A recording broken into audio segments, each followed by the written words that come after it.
Demador, bonjour à vous. Aujourd'hui dans cette émission, pas d'interview mais un récit qui vous verrez encore une fois nous prouve que nous sommes très loin de connaître les personnages de l'histoire de Bretagne. Je donne rendez-vous au non bretonnant juste après la petite présentation de ce sujet en breton.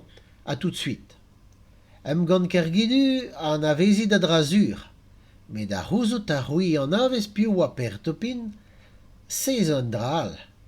Pa oa bet un bannet lewar gant kergidu, skrivet gant Lanninizan, e triwer a triugen e Brest, e oa bet laret gant re a labour vid stad broral, ne oa nemet ur roman istorel leun a ijin hag a hevier vel hennik varker, hervezo, pen e gwir e oa arabat kozeal diwar ben istor Breizh d'ar mare-se, a gouspenn se c'hoazh diwar ben a spont bras. Poanioù spontus a oa c'hoarvezet e Breizh a dalek 650 a pevarugent. Le war Lanninizan a gant a fez an istor Breizh pad an dispargal. Me red oa bet deskrivanier chom didrouz a oar, vid bezañ an bannet a kuzet en oa lodeus an ouioù gwir an dud. An istor a ran da gantador zo istor gwir stourmeur di c'hortozet, un istor tremenet e brodreger vel henni kontet gant inizan d'ar memez mare. Ne oa ket dizalc'hour, rouelour ne laran ket, ha ne oa ket breizhat memez, nemet Normand. Men eus forzh eo rin rag un den kaloneg e oa, un den a galon vat. Sekretereskop brodreger e oa ganet e Normandi a deuet da Breizh da heulian e skop. Penaos e oa deuet un den dous hag a cherise e vugale hag a gare e c'hoeg da vezan pen bras chouantet brodreger? Dre walz ar voudou ar vuez eo, a feulster a c'houlse. Tenet e bet an istor-mañ, eus ul levr a oa bet skrivet gant Georges Le Nôtre e naontek kant daouzek pev ar bloaz a tregont goude henni hinizan, ul levr a gazo anvet bleu, blanc, rouge. Dibabet meus a lodennoù pouezusañ, lammet d'ar gerioù fall a oa a veizhioù barzh a skrit, a diveret an danevel a vo hir a oar da gonta a la an deoc'h memestra. A bremañ e vo egalek diouzhtu evit ar real. Vous connaissez certainement la bataille de Kerguidu, mais est-ce que vous savez qui était Pierre Topin? Ça, c'est une autre affaire.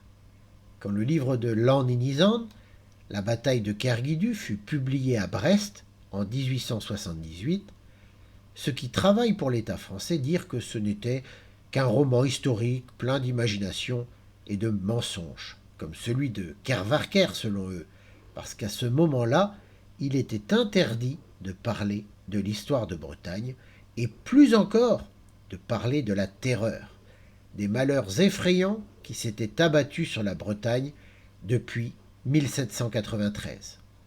Le livre de Lanninizan raconte de façon juste l'histoire de Bretagne durant la Révolution française, mais l'écrivain a dû rester assez silencieux pour être publié, et il a en partie caché les vrais noms des gens.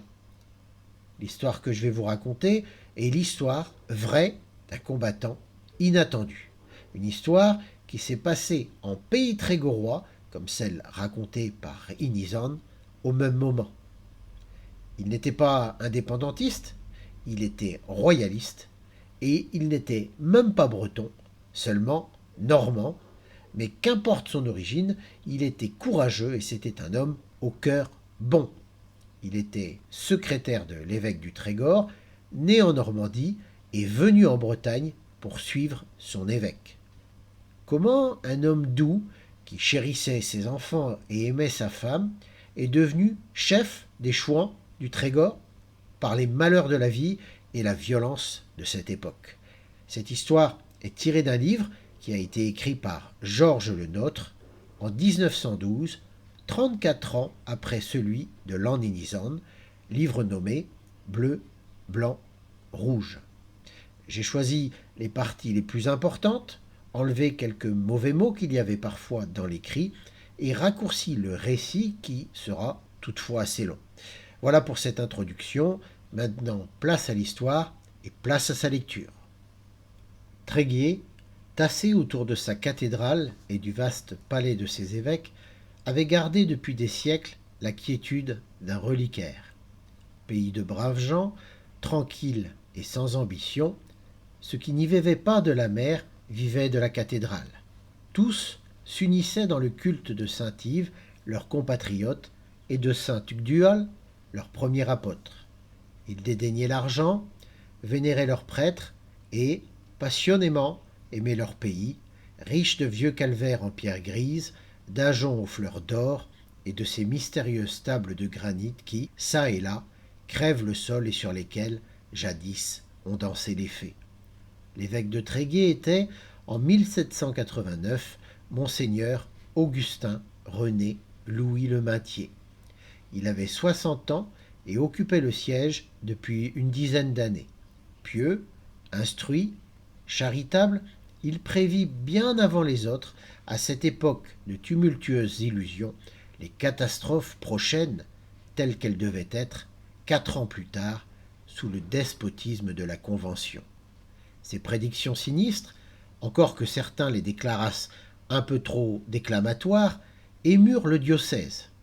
C'est, peut-on dire, dans cet automne de 1789, à la suite de cette virulente lettre pastorale, que s'ébauchèrent, en Bretagne, les premiers essais d'insurrection contre la Révolution grandissante. Parmi sa bourgeoisie, Tréguier comptait quelques esprits forts. Ces philosophes de bourgade, soucieux de causer librement, s'étaient depuis plusieurs années groupés en associations amicales qui prenaient le titre de chambres littéraires. Une des énigmes de notre histoire est la formation, presque clandestine d'abord, de ces modestes cercles correspondant de province à province et recevant elles-mêmes la direction d'une sorte d'agence centrale. On ne put douter ni de l'élaboration, ni du résultat quand, 2 ans plus tard, on vit ces cercles locaux se transformer partout en clubs et s'affilier, sur un signe, à la société mère des Jacobins de Paris. De la chambre littéraire de Tréguier, l'un des membres influents était Charles-Louis le Roux chef du bois, procureur fiscal de l'évêché pour les biens dépendant de la fabrique de l'église cathédrale. Le Roux avait 45 ans au début de la Révolution et habitait Tréguier depuis 1773. À La Roche-Derrien, bourg distant de 2 lieues, où il était né, demeuraient son frère Pierre-Marie et ses 2 beaux-frères, Lecor et Stéphan. Tous 3 faisaient également partie de la chambre littéraire de Tréguier, c'est-à-dire qu'ils avaient accueilli, avec enthousiasme, les premières et hâtives réformes de l'Assemblée nationale. Stéphan, dès juillet 1789, avait été nommé colonel de la milice nationale, puis président de l'Assemblée électorale de La Roche-Derrien et enfin maire de cette commune. Pierre-Marie en devint le procureur et Lecor y tint séance au Conseil général.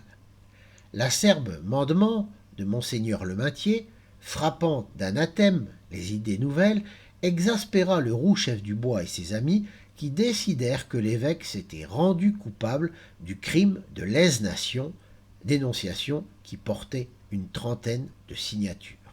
Monseigneur Le Maintier, appelé à Paris, dut comparaître devant les juges du Châtelet qui, le 14 septembre 1790, le déclarèrent non coupable. Sa rentrée à Tréguier fut triomphale. Depuis 1 an, la Révolution avait fait son œuvre et les moins clairvoyants convenaient que la prédiction de leur pasteur se réalisait de point en point. Les nobles émigraient, les braves gens avaient peur, l'armée s'énervait, Tréguier était ruiné. Les nouvelles lois le privaient de son évêché, la ville perdait ses tribunaux, son chapitre, son séminaire, le collège fermait ses portes, telle était la déchéance subite de cette quasi-capitale que le nouveau régime ne daignait même pas faire d'elle un chef-lieu de district. Lannion, naguère simple juridiction seigneuriale, héritait de ce titre envié. Monseigneur Le Maintier tenta une résistance vite reconnue illusoire. Isolé, molesté, calomnié, déféré de nouveau à l'Assemblée nationale, injurié dans sa cathédrale, Au grand scandale des fidèles indignés, il dut se résigner à céder. L'un des derniers actes officiels de son épiscopat fut une lettre pastorale exhortant à la fidélité les curés de son diocèse et leur commandant de ne jamais abandonner leur paroisse aux intrus. Il pria une dernière fois, le 13 février 1791, dans sa cathédrale, puis le soir venu gagnait le confluent des deux rivières où l'attendait une barque de pêcheurs. Mais des espions qui l'avaient suivi l'arrêtèrent et le ramenèrent à son palais. La nuit suivante, déjouant les surveillances, il s'évada, sortit par la petite porte au bas du bois et atteignit sans malencontre le passage de Saint-François.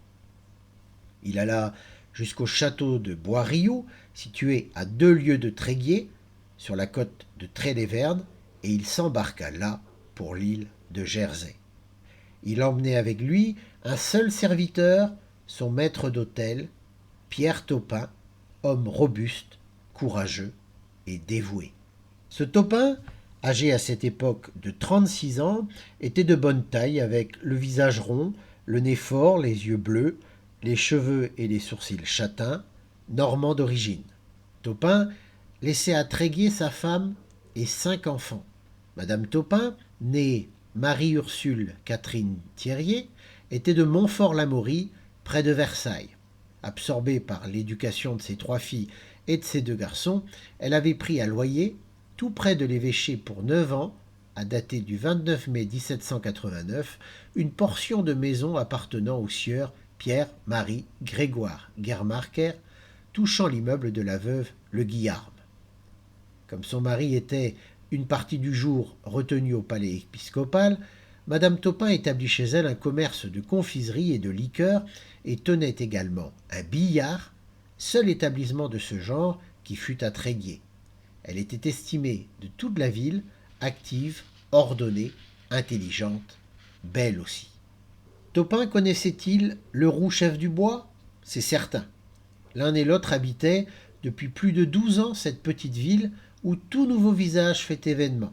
L'un et l'autre s'y trouvaient en évidence. Le premier par ses fonctions auprès de Monseigneur le Maintier, le second par sa charge de procureur fiscal qui, du reste, le mettait en rapport constant avec l'évêché. Dès avant la Terreur, le roux chef du bois haïssait les Topin. Il était resté célibataire, Madame Topin était belle et vertueuse. Il ne faut pas s'étonner si la croyance populaire a conclu de là que le roux était, depuis longtemps, jaloux et envieux du bonheur de Pierre Topin et que, quand il tint sous sa griffe la femme désirée, il essaya de mettre la loi au service de ses convoitises dépitées. La chambre littéraire de Tréguier s'était appelée Bureau de correspondance, puis s'affiliait le 7 mars 1791 au Club des Jacobins et prenait, comme lui, le titre de Société des Amis de la Constitution. À l'automne de 1793, elle règne sur la cité.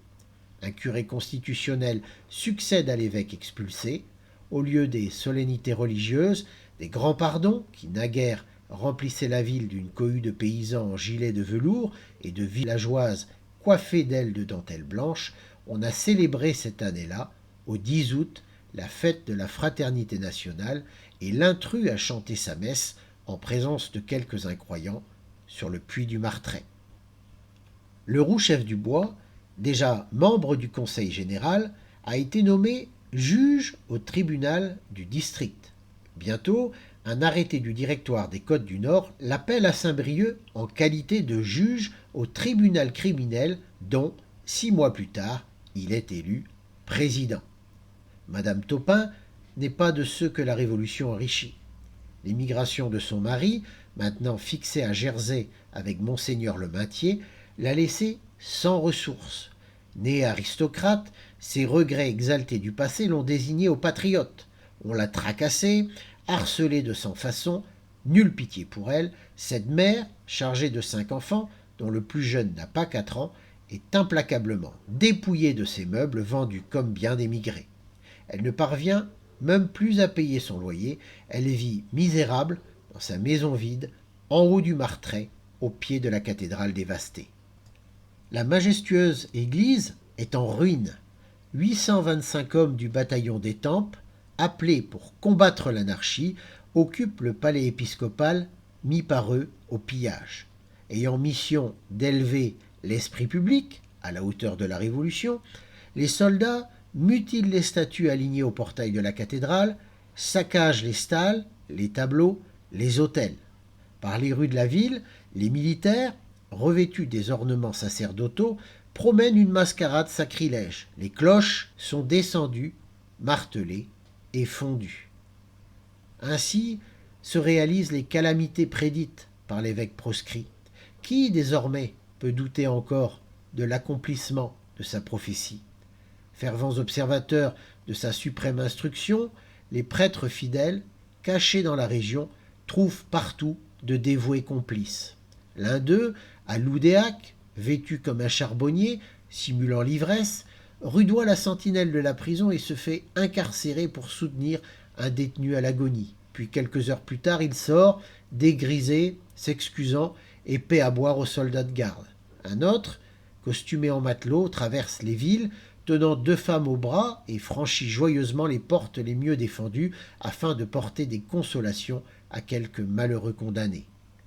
Dans le pays de Lannion même, l'abbé Lajat, ancien desservant de Quatreven, sort de la cachette où il vit depuis près d'1 an pour courir les campagnes sous un costume de Rochois. C'est ainsi qu'on désignait les marchands d'étoupes de la Roche des Riens, prétextant le commerce des vieilles marmites, des ferrailles, de la graine de lin. Certains jours, il pénètre dans une ferme et demande s'il n'y a pas de la graine à vendre. C'est le temps des récoltes et de nombreux moissonneurs sont attablés. Le métayer, prévenu de la visite, invite le Rochois à monter au grenier, appelle l'un de ses ouvriers et la servante pour brasser le grain et, tandis qu'on discute le marché, l'abbé prend la main de la fille, la place dans celle du gars, son fiancé, reçoit leur serment et les unit pieusement. Quand on redescend à la salle, aucun de ceux qui boivent là ne se doute qu'un mariage vient d'être célébré et le Rochois s'éloigne, satisfait de l'affaire qu'il a conclue. À Tréguier, beaucoup de prêtres trouvaient asile et le département ordonna secrètement la mise en état de siège de cette ville rebelle. Une nuit, les rues furent occupées par la troupe, les habitants consignés, les maisons fouillées des caves aux combles, mais la perquisition demeura sans résultat. Pourtant, les réfractaires baptisaient, mariaient, assistaient les mourants et disparaissaient grâce à la complicité quasi unanime de la population. Le 18 février 1794, à la maison commune de Brélévénès, un faubourg de Lannion, une fille du village, Adeline le Damany, épousait, devant l'officier de l'état civil, un cultivateur nommé Jean Salin. La bénédiction nuptiale leur fut nationalement donnée le jour même, à 11 heures du matin, par le curé constitutionnel de Brélévénès. L'un des témoins du marié était son frère, Guillaume Salin, exerçant la profession de garde de bois. Ce Guillaume, patriote, inflexible et têtu, avait 34 ans. Curieux de savoir si les nouveaux époux s'étaient contentés de la bénédiction de l'intrus, Guillaume fit causer son frère et celui-ci ne cacha pas que sa femme et lui avaient été secrètement unis par un bon prêtre. Cet ecclésiastique réfractaire aux lois de la République, l'abbé Lajat, vivait caché dans une maison de Tréguier avec un autre prêtre également proscrit. Jean indiqua même à son frère l'emplacement de cette maison. Guillaume Salin rédigea un court billet de dénonciation civique. L'agent national du district de Lannion, Yves-Jean Thomas Cadiou, disposait d'un homme habile et sûr, le capitaine des canonniers, Joseph-Marie Cadillan, expert-priseur qu'on avait souvent employé à perquérir dans les paroisses pour tâcher d'y découvrir les prêtres assermentés. Muni de la dénonciation formulée par Salin, Cadillan part aussitôt pour Tréguier.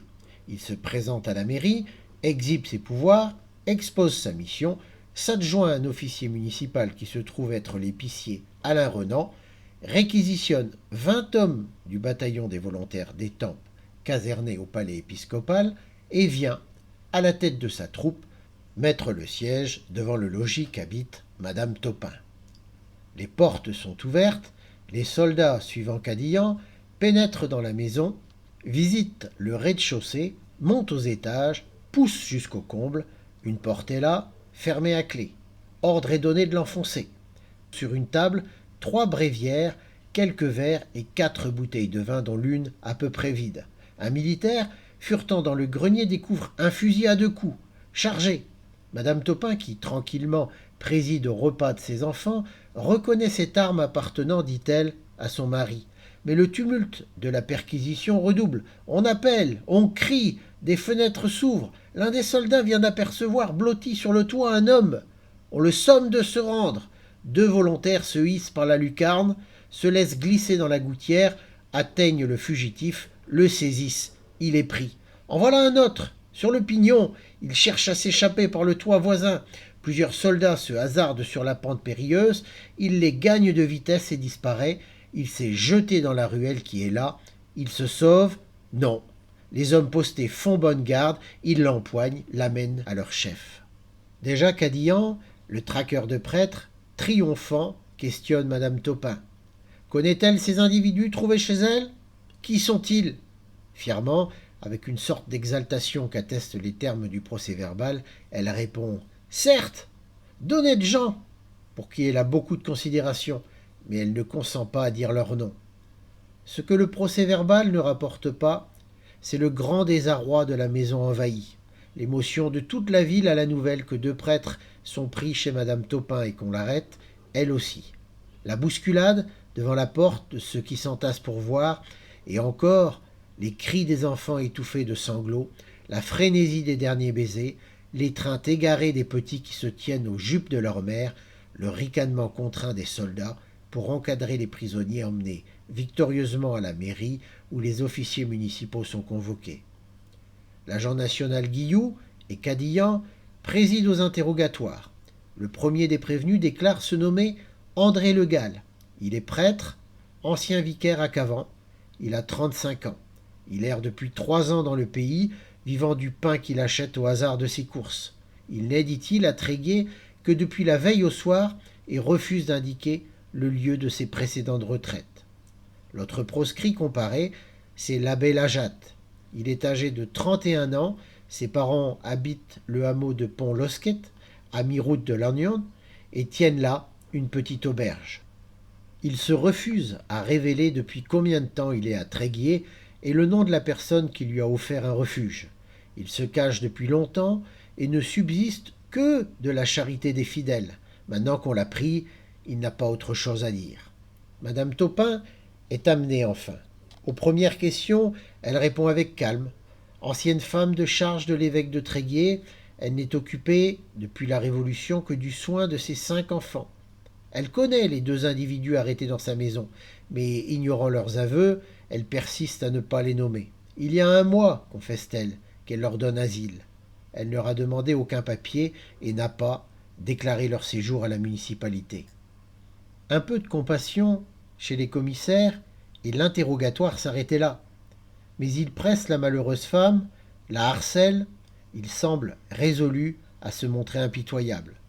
Il faut qu'elle soit compromise. Elle sent l'hostilité et tient tête. Une dernière question, décisive. N'a-t-elle point dit qu'elle est contente de mourir pour son roi et pour sa religion? Oui, réplique-t-elle, il y a trop longtemps que je souffre.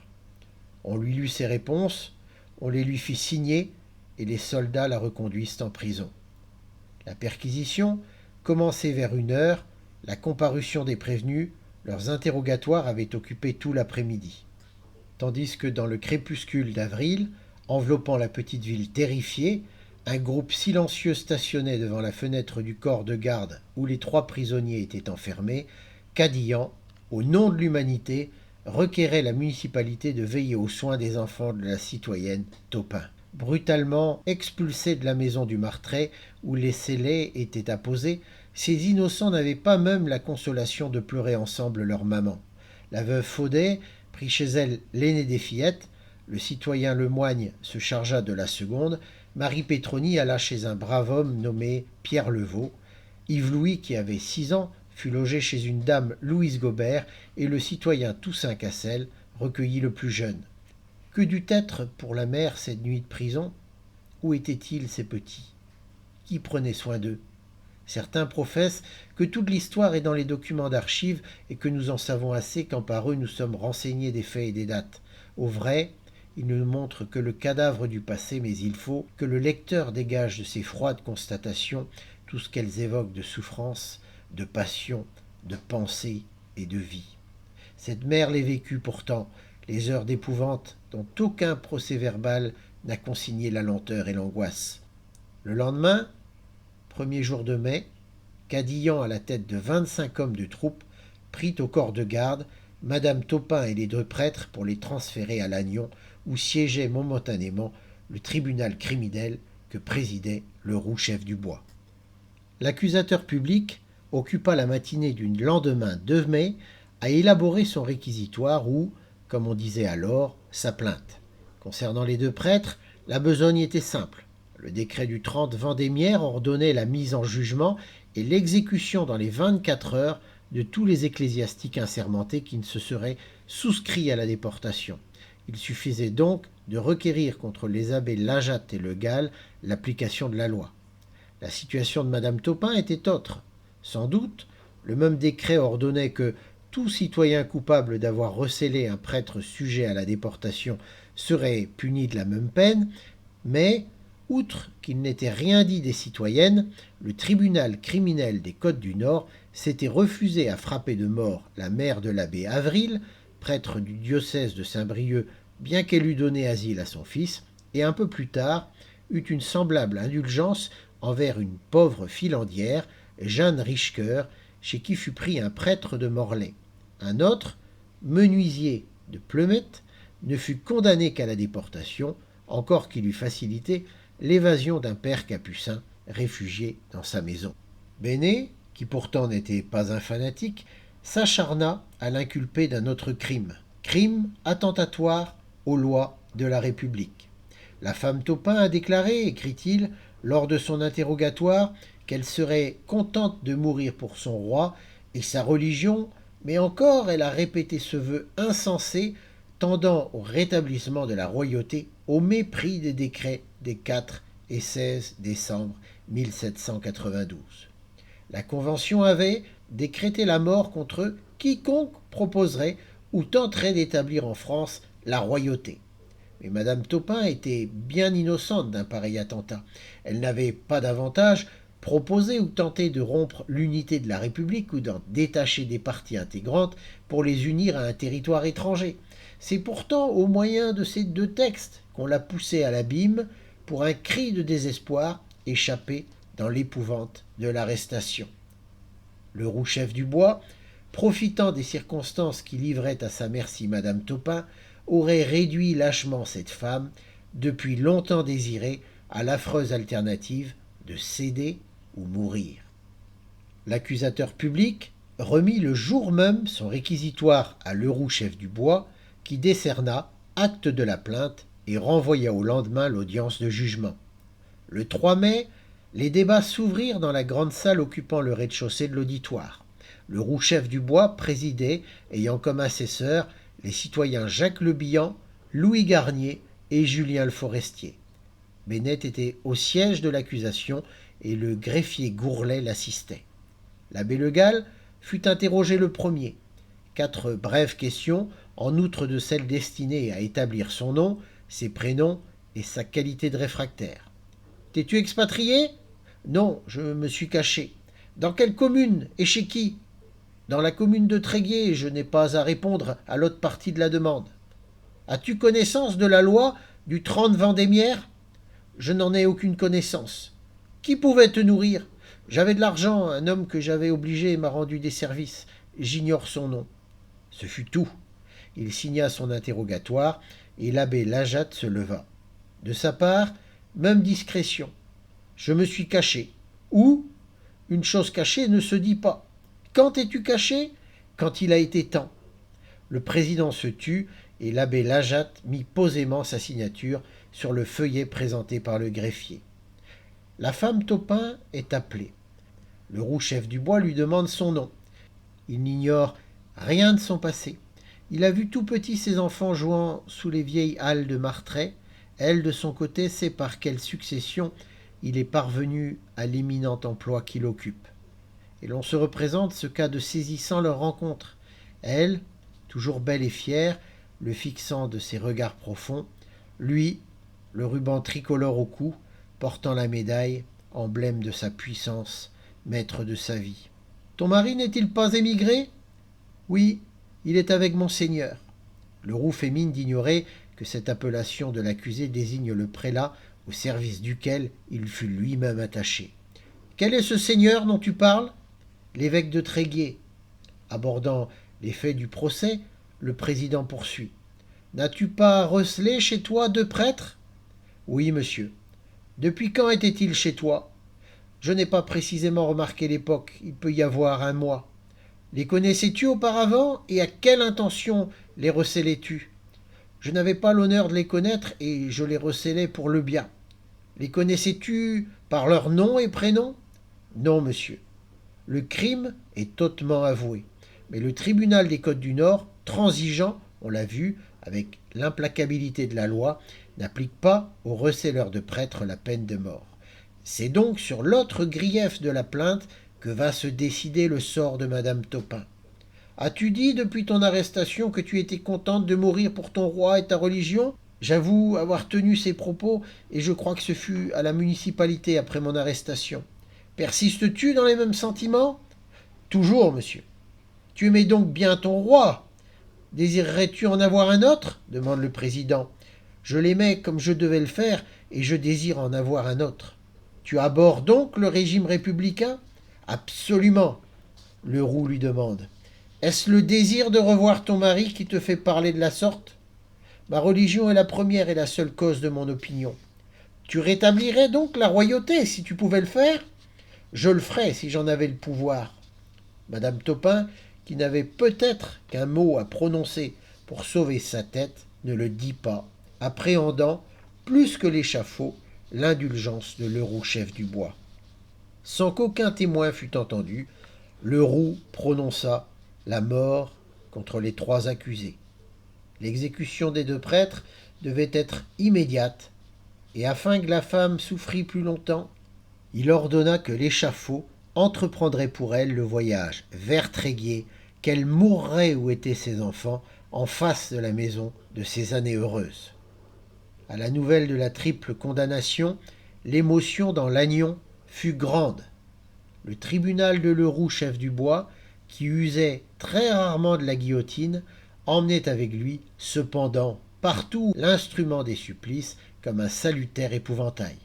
À peine le jugement rendu, les charpentes sinistres se dressèrent prestement en haut de la ville, sur la place du Maralar. Comme 3 heures venaient de sonner, les 2 prêtres sortirent de leur prison. Ils parurent, entourés de soldats, ils marchaient côte à côte. Leurs visages, à tous 2, étaient effrayants de pâleur, déjà marbrés d'une teinte cadavérique. L'aîné n'avait pas 35 ans. Ils parvinrent à la rue des Chapeliers qui monte vers le Maralar. Encore quelques pas, et ils atteignirent la guillotine. Une charrette était rangée près d'elle.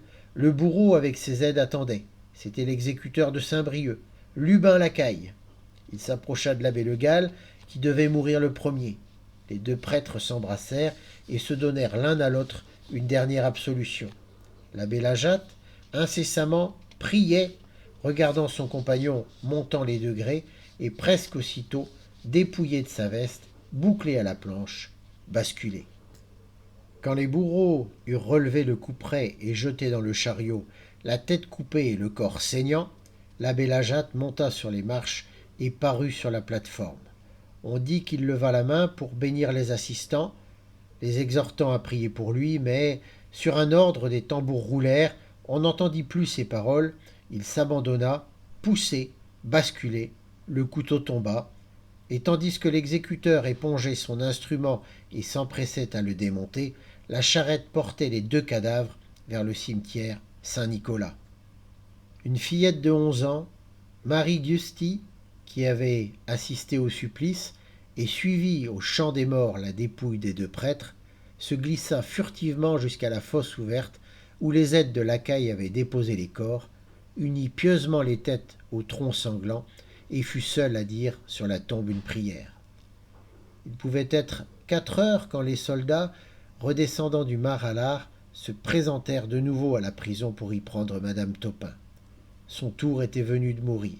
Dès sa sortie de prison, liée de cordes, elle est attachée sur un cheval. Au Mar-à-Lard, la charrette attelée est revenue du cimetière, sur laquelle les exécuteurs ont fini d'entasser les bois de justice. À l'arrière de cette charrette est bouclée la longe du cheval qui porte madame Topin. Celle-ci, de la sorte, aura devant les yeux, tant que durera le trajet, les charpentes encore sointantes qui demain se dresseront pour elle. C'est vers 7 heures du soir que le cortège atteignit, au pont Losquet, l'auberge tenue par les parents de l'abbé Lajatte. Les soldats jugèrent l'endroit favorable à une halte. Des loustics, chantant le Ça ira, traînèrent le père Lajatte jusqu'à la charrette afin de lui montrer comment était faite la guillotine qui venait de tuer son fils. Il dut, lui-même, verser à boire au bourreau, et ce fut d'une telle horreur que l'un des frères de l'abbé, habitant avec ses parents, devint, à l'instant, fou d'épouvante. On ne soulagea point de ses liens madame Topin. On la laissa sur son cheval. Elle assistait, sans rien perdre de sa fierté, aux péripéties de l'ignoble scène. Les buveurs l'invitèrent à crier « Vive la République !» Mais elle tint bon. « Jamais !» dit-elle. La bande reprit sa route, 1 heure de marche encore, et l'on arrivait aux premières maisons de Tréguier. Madame Topin fut conduite à l'ancien couvent des sœurs Paulines, qui servait alors de prison. De ce qui se passa au cours de cette nuit tragique, on connaît bien peu de choses. Dans le registre paroissial de Tréguier est consignée une tentative. On lui conseilla de désavouer sa conduite passée et de suivre à l'avenir une route différente parce que, en effet, on avait honte de sacrifier ainsi une mère de famille. Mais elle s'y refusa, soutenant qu'elle n'avait fait qu'une action sainte et honorable. Madame Topin ne réclama qu'une chose, des vêtements dont elle voulait se parer pour l'échafaud.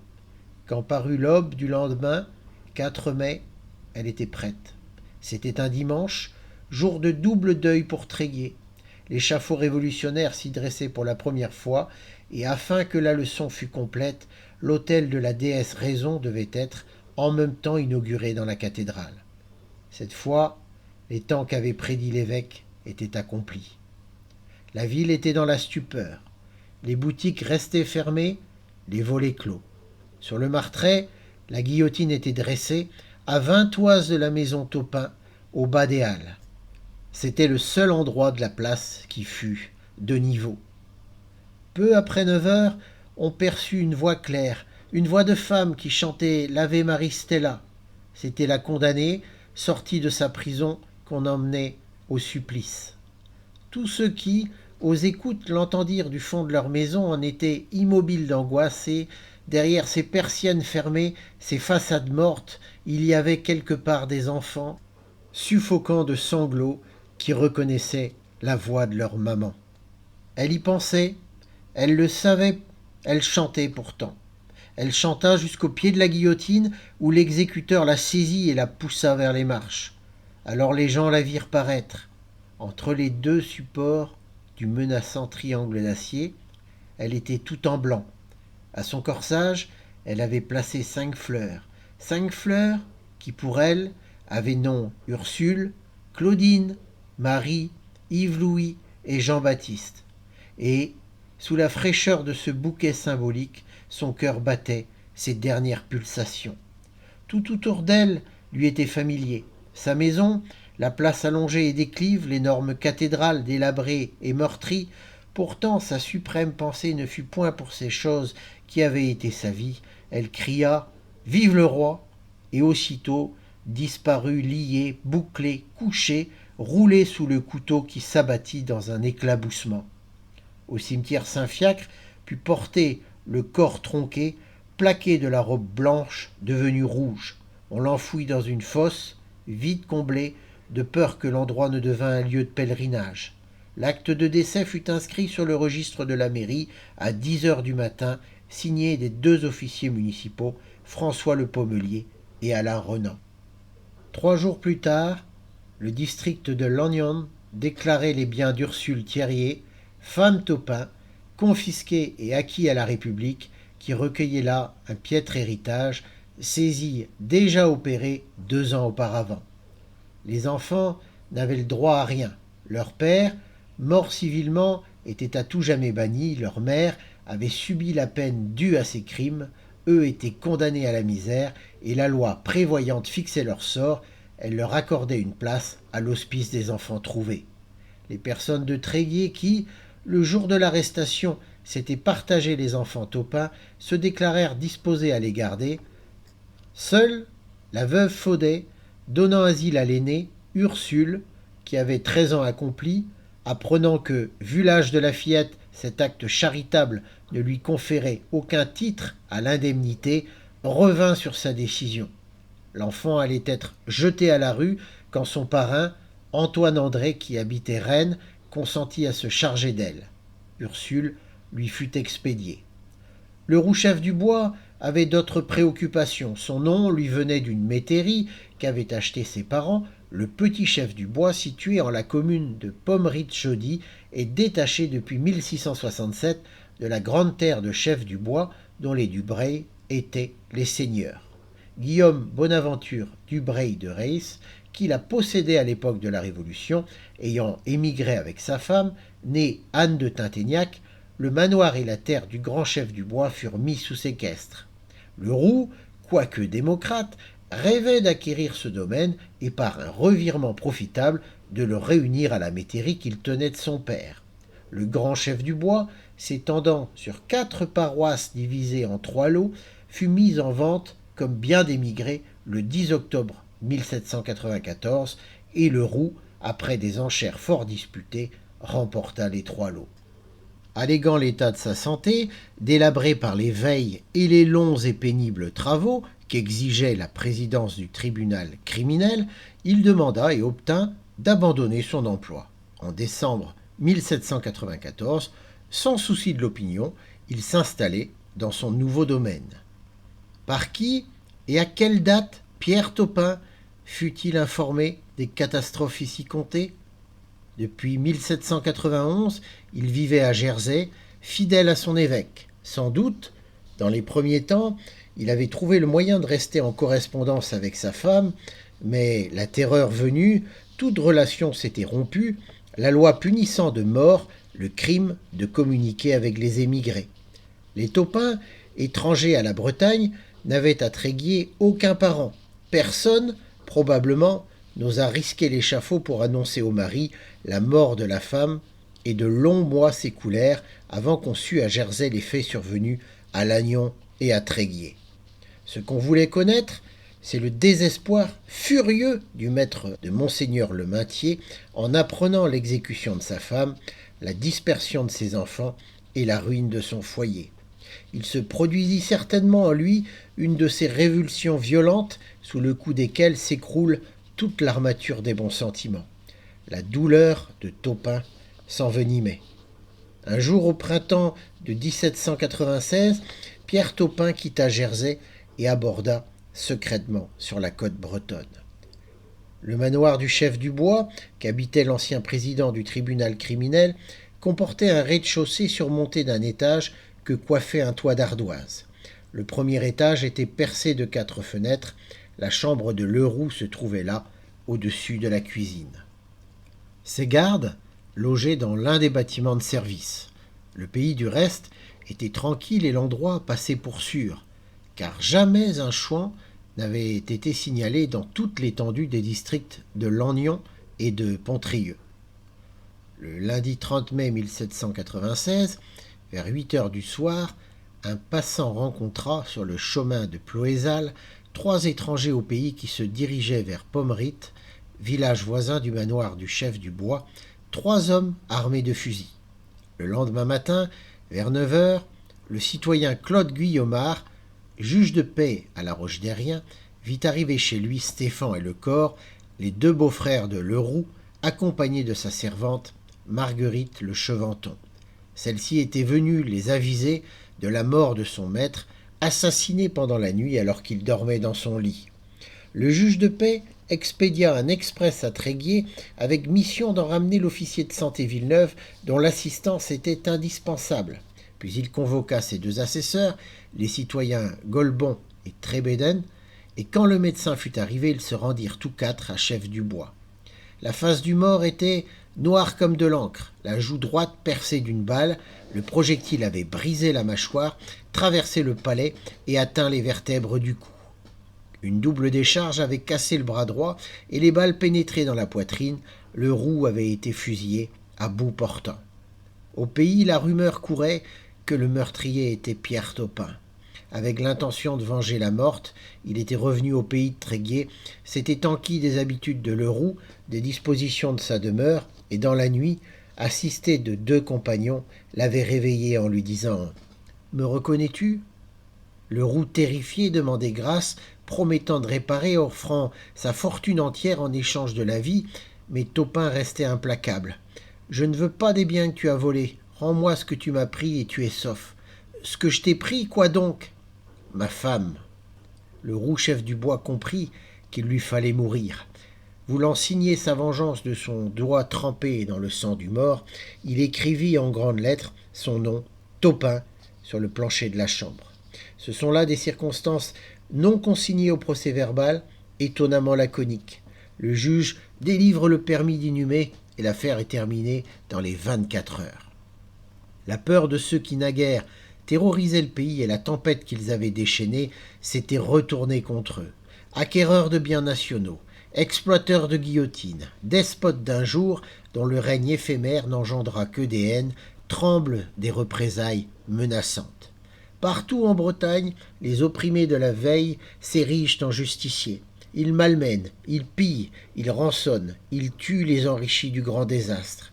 Tout ce qui était frein à la brutalité humaine est aboli. Il n'y a plus de Dieu, il n'y a plus de morale, plus de résignation, plus de pitié. Et de savoir, lâché dans le pays, comme un fauve exaspéré, ce Topin qu'enflamme une fureur vengeresse, s'avive l'épouvante au cœur de ceux qui, naguère, par haine, intérêt ou lâcheté, ont contribué à son infortune. Topin sait la terreur qu'il inspire. Le 27 juillet 1796, moins de 2 mois après le drame de Chef du Bois, les gens de Tréguier aperçoivent un revenant. C'est Topin. Il va chez le notaire, maître Lavant, et l'invite à rédiger un acte constatant officiellement qu'il n'a jamais émigré. Personne dans la région n'ignore que, depuis 5 ans, il a disparu avec son évêque, réfugié aux îles Anglaises. N'importe. À l'appui de son audacieuse sommation, il produit les déclarations de 13 négociants de Tréguier et de 8 habitants du village de Madré, attestant qu'il n'a pas quitté le pays depuis le mois d'avril 1791 jusqu'au jour présent. Le lendemain, il se présente au quartier général à Saint-Brieuc, réclamant son droit à l'amnistie qu'a décrété la Convention en clôturant sa législature et dont seuls les émigrés et les prêtres réfractaires sont exclus. En gage de sa soumission, Topin fait remise d'un fusil à 2 coups, une boîte à poudre et 6 balles de plomb au général Valteau et exhibe l'acte notarié qu'il n'a jamais émigré. On lui délivre un laissez-passer en bonne et due forme, défendant à tout militaire de l'inquiéter et le confiant à la loyauté et à la générosité des bons républicains. Ainsi pourvu, il retourne à Tréguier. Il est sans domicile, sans argent, sans gagne-pain, âgé de 42 ans, errant, indifférent en apparence, le long des hauts murs de la cathédrale délaissée et muette, arpentant les pavés du Martret qu'avait arrosé le sang de sa femme. Beaucoup le plaignaient, d'autres avaient peur et ne supportaient pas de voir traîner par les rues ce spectre pensif. Après 1 mois de séjour à Tréguier, le 21 août, Topin fut arrêté et conduit à Saint-Brieuc où on l'emprisonna. Qui donc l'avait signalé ? Quelqu'un à coup sûr dont il était redouté, car la chose fut faite prudemment et on ne possède pas le texte de la dénonciation. Topin, de son cachot, protesta, soutenant qu'il n'était jamais sorti de France et que sa soumission était sincère. Mais, volontairement, on l'oublia en prison. Le tribunal de Saint-Brieuc, en l'absence de toute pièce de procédure, se déclarait incompétent et s'en remit à la décision de l'administration centrale du département. L'affaire traîna en longueur. Pourquoi ? Il suffisait pour la trancher de consulter la liste des émigrés qui faisaient loi en la matière et sur laquelle, au-dessus de tous, le nom de Pierre Taupin se trouvait inscrit. Cette simple vérification exigea 17 mois durant lesquels le proscrit resta incarcéré car l'administration centrale, chargée de statuer sur son compte, acquit la certitude qu'il était le meurtrier de Chef du Bois, mais de ceci on se refusait à parler dans la crainte, peut-être des débats publics ou de susciter d'autres vengeurs dont il avait, pensait-on, embrigadé toute une bande. Le 22 décembre 1797, Taupin fut condamné à la déportation. En dépit de la loi du 19 Fructidor en 5, l'administration fermant ordinairement les yeux sur les délits d'émigration, il est manifeste qu'en expédiant Taupin à Cayenne, on se débarrassait d'un personnage inquiétant, et à l'annonce de ce verdict, bien des gens respirèrent que le cauchemar hantait d'un réveil semblable à celui de Leroux chef du bois. Le condamné, remis au commandant de la gendarmerie, fut conduit de brigade en brigade jusqu'à Rennes, où il devait attendre l'époque de l'embarquement. Il partageait, en janvier 1798, à Rennes, le cachot d'un proscrit, Fleury de Mamers. Les dames de la ville, connaissant ses malheurs, lui amenèrent ses enfants pour un suprême adieu. Fleury fut témoin de cette déchirante entrevue. Jamais il n'oublia le désespoir de ces innocents orphelins que tant de catastrophes accablaient. Pressés autour de leur père, ils s'attachaient à lui, serraient ses genoux, se roulaient par terre en poussant des cris lamentables, et Taupin, brisé, défaillant, pleurait à gros sanglots. Ce mari et ce père malheureux qui, par tant de liens, s'étaient efforcés d'enchaîner le bonheur, devaient les voir se rompre l'un après l'autre, jusqu'au jour où son cœur, à jamais endurci, se trouva cuirassé de ces callosités qui font les hommes impitoyables. À Rochefort, sur la frégate La Charente, on embarque les condamnés empilés. 193 déportés, dont 38 laïcs seulement, parmi lesquels 2 députés au Conseil des 500, Gilbert Desmolières et Aimé de la Drôme, le journaliste Perlet, l'émigré Taupin et les 155 autres tous prêtres. Le départ, fixé d'abord au 12 mars 1798, a été retardé car une croisière anglaise bloque la rade. Le 21, profitant d'un vent favorable, la Charente sort des passes de Rochefort. Vers le soir, la vigie du bord signale 3 vaisseaux anglais qui manœuvrent pour barrer le passage. Il faut fuir. En faisant force de voile, le navire français pourra gagner l'estuaire de la Gironde et s'y réfugier, mais il serre de si près le rivage qu'il talonne et s'échoue. Le canon tonne, les vaisseaux anglais embossés à une portée de pistolet criblent de projectiles la Charente. Les marins, pour alléger le navire en perdition, jettent par-dessus bord les réserves d'eau, les tonnes de vin et d'eau-de-vie, les agrès et les bagages des déportés. La Charente est remise à flot, dématée, sans gouvernail, rasée comme un ponton des rives sous la canonnade incessante jusqu'à la rade du Verdon où elle s'abrite. Pas un matelot, pas un condamné n'a été blessé, mais le navire ne peut continuer sa route. Le 20 avril seulement, un vaisseau armé à Rochefort vient accoster l'épave. C'est la Décade, vieux bateau de commerce sur lequel on transborde les déportés et qui le 27 gagne la haute mer. La Décade erre durant 10 jours dans le golfe de Gascogne.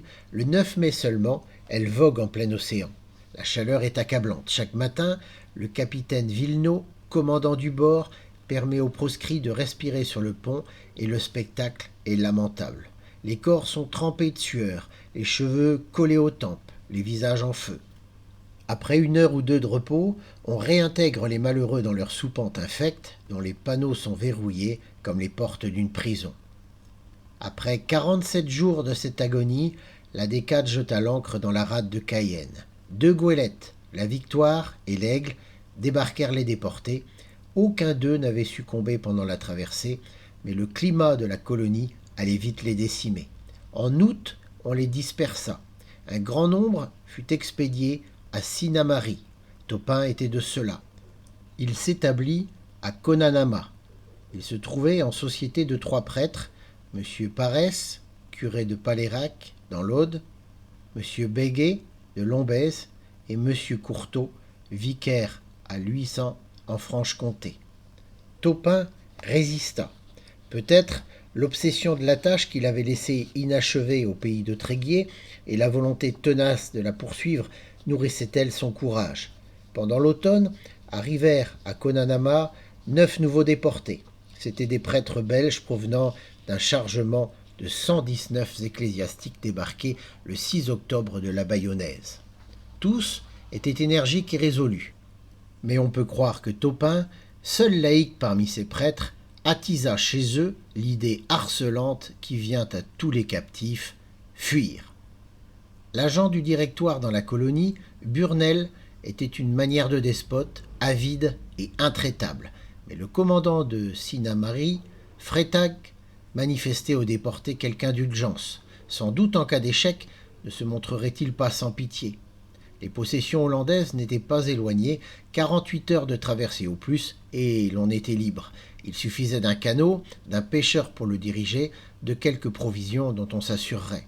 On décida de tenter l'aventure, et l'on en hâta les préparatifs. Le 11 mai 1799, les proscrits s'embarquèrent de nuit, munis de vivres pour 3 jours. 3 prêtres français, 9 belges et Taupin.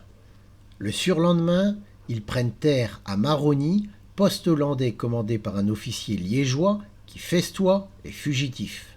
Même accueil au Fort Orange. Déjà, pleins de joie, ils sont en route pour Suriname, où ils trouveront un moyen de regagner l'Europe, quand ils apprennent que, dans ce port, réside un consul général dont ils ont tout à craindre. Il faut donc reprendre la mer et atteindre la partie nord de la Guyane qu'occupe une garnison anglaise.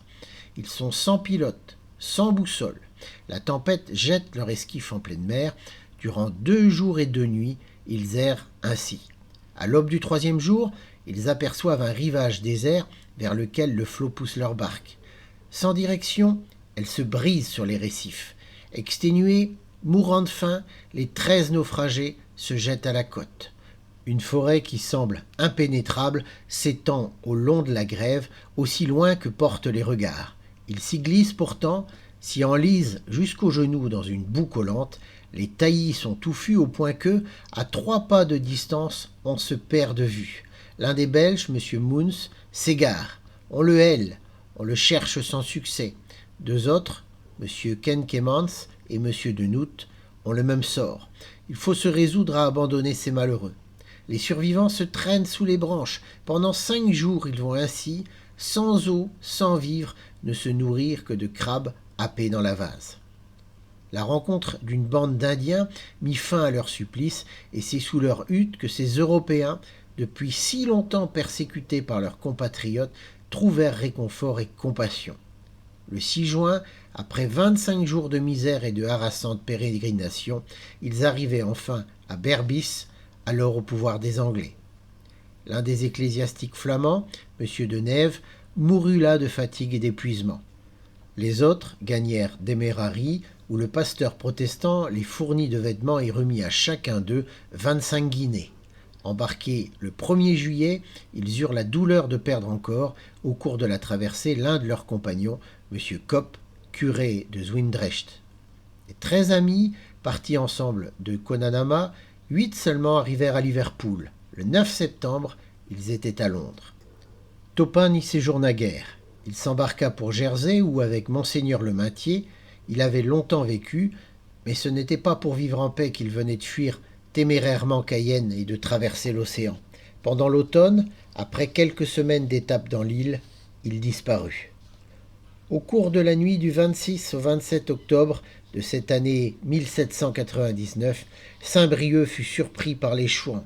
Ils pénétrèrent en masse jusqu'à la grande place en criant « Vive le roi !», occupèrent les corps de garde, bloquèrent la garnison dans les casernes, ouvrirent les prisons, d'où sortirent pêle-mêle émigrés, détenus, malfaiteurs, prêtres réfractaires et condamnés, prirent une pièce de canon et se retirèrent à l'aube, laissant la ville en panique et les autorités stupéfaites. Parmi les promoteurs de cet extraordinaire coup de main étaient 2 gentilshommes du pays, Lenepvou de Carfort et Legris du Val. De ce jour-là, l'angoisse redoubla au cœur de tous ceux qui avaient donné des gages à la Révolution ou profité d'elle.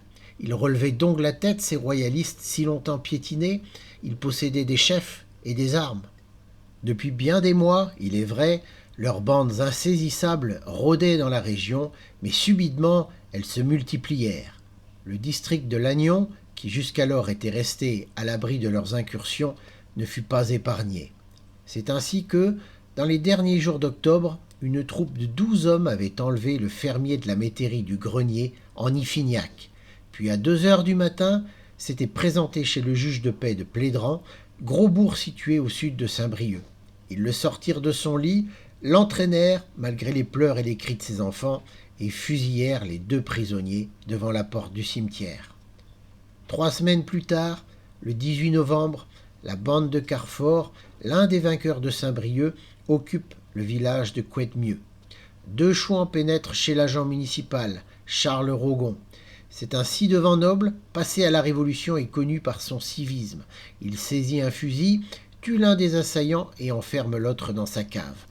Le 5 décembre, les chouans reviennent en nombre, enfoncent la porte de Rogon, se jettent sur lui, le forcent à livrer le rôle des contributions dont il est dépositaire, le lie de corde et l'emporte.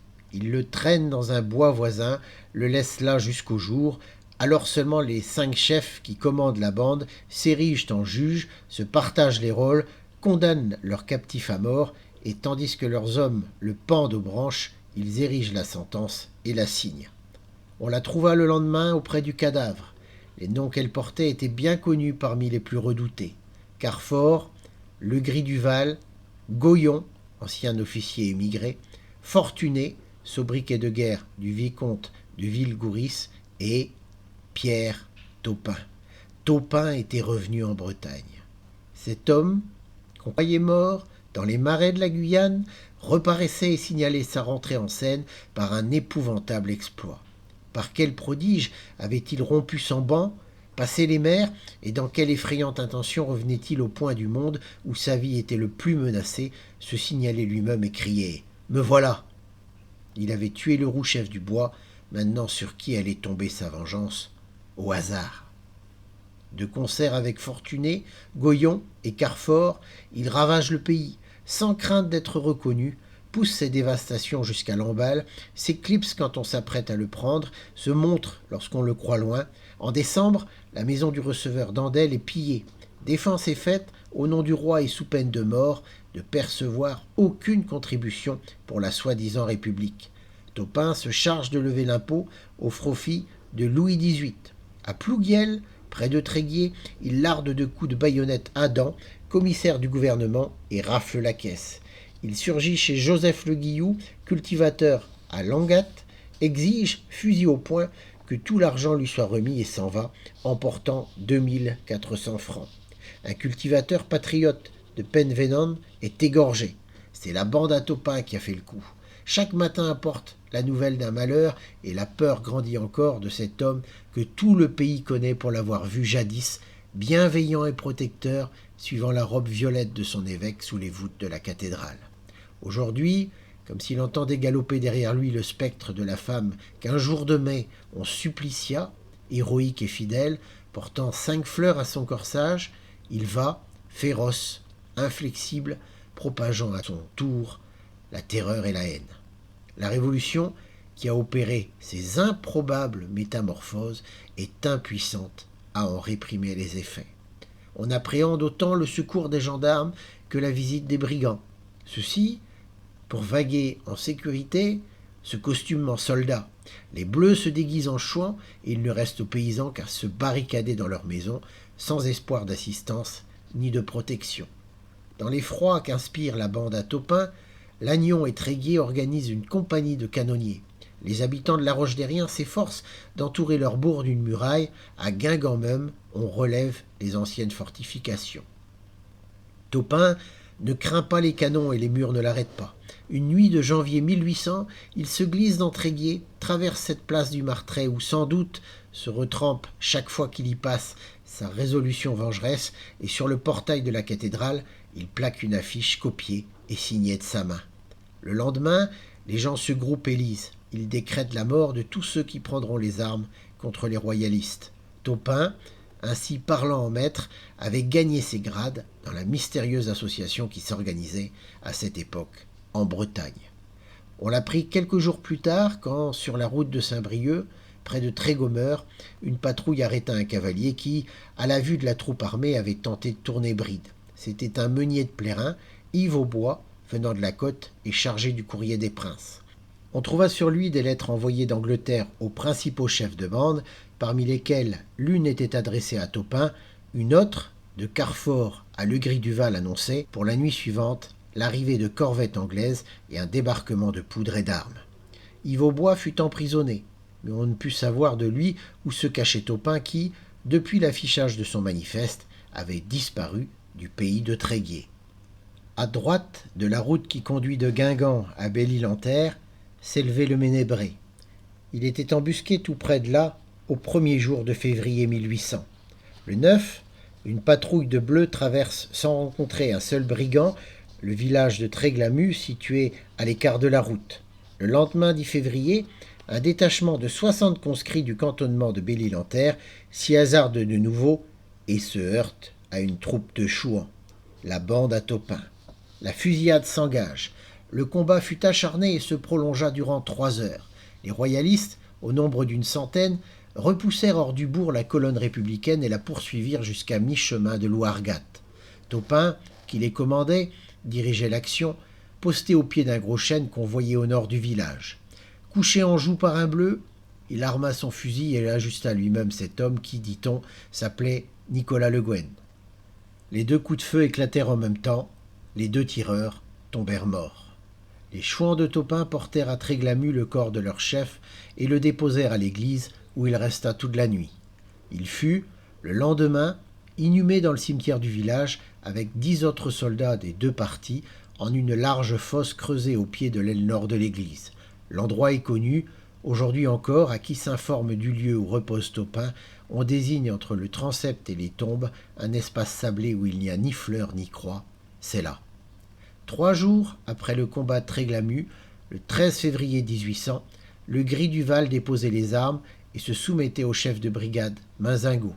Les chefs royalistes se rendaient en masse, acceptant presque unanimement, à la suite des conférences de Candé, la pacification voulue par le premier consul.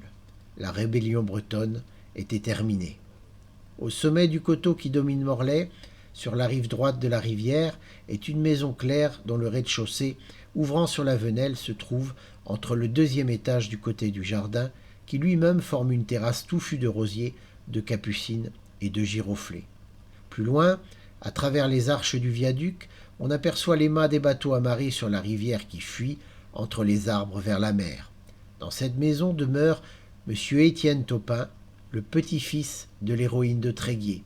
C'est là que s'est transféré le foyer familial qu'avait dévasté la Révolution et qui fut reconstitué grâce à toute une vie d'énergie et d'effort.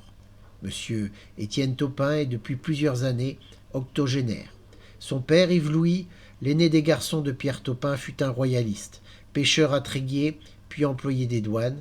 Il avait 27 ans en 1815, pendant les 100 jours, les vieilles luttes recommencèrent et Yves Louis, accusé d'avoir fait partie d'une bande armée qui avait tué le notaire Lecaire, maire de Pommery-de-Jaudy, ce même village où périt Leroux, chef du bois, émigra, comme l'avait fait son père, à Jersey. Condamné à mort par contumace, Yves Louis Taupin se présenta en 1821 devant les magistrats et fut acquitté à l'unanimité par le jury de la cour d'assises. Lieutenant des douanes à Landévennec en 1830, il donna sa démission, fidèle à ses convictions légitimistes. M. Étienne Taupin évoque avec émotion ces choses anciennes, et derrière lui, l'aïeule, celle qui mourut sur l'échafaud et dont le portrait est au mur, semble écouter ce qu'il dit, inquiète encore et curieuse du sort de ses enfants.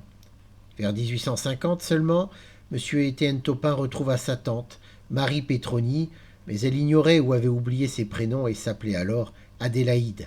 Il la fixa près de lui, à Garland, où il résidait, et c'est là qu'elle mourut en 1869. Elle parlait peu du passé, mais semblait cependant avoir gardé intacte la mémoire de ses premières années et se rappeler l'échafaud du Martret, aperçu d'une fenêtre au matin du 4 mai. Au pays breton, la légende est vivante. On y parle encore de la bande à Taupin. À Lannion, sur la place du Mar-à-Lard, on désigne la place où s'est dressé l'échafaud des deux prêtres. Le cimetière Saint-Nicolas où leur corps était inhumé fut désaffecté en 1833 à la suite du choléra et la tombe resta dans l'enclos abandonnée. Une pierre la signalait, portant ces simples mots « Ici repose M. Le Gall et la Jatte, mort en 1794 ». 20 ans plus tard, l'abbé Onfroy, Kermolquin, aumônier des dames de la retraite, exhuma lui-même les restes que cette dalle recouvrait. Il ne rencontra que des ossements en grande partie pulvérisés, pourtant sur l'une des vertèbres, bien conservée, il reconnut la trace évidente de la guillotine. Pour transporter ces restes dans la chapelle du couvent de la retraite, l'abbé Kermolquin dut solliciter et obtint l'autorisation du maire de Lannion. Il opéra secrètement la translation. Néanmoins, la chose s'ébruita et bien des gens jugèrent que c'était là un acte de réaction coupable qui pouvait déplaire à certains habitants de Lannion dont les pères avaient été mêlés à l'arrestation et au procès des deux ecclésiastiques. Le tombeau des abbés Le Gall et la Jatte ne reçut et ne porte, à présent encore, aucune inscription. Achué en abandonnement à gelaren der hol ken a henta tro a bevet breisdiub evel just. Voilà, cette émission est finie et je vous dis à tous à la prochaine et bien sûr, vive la Bretagne libre.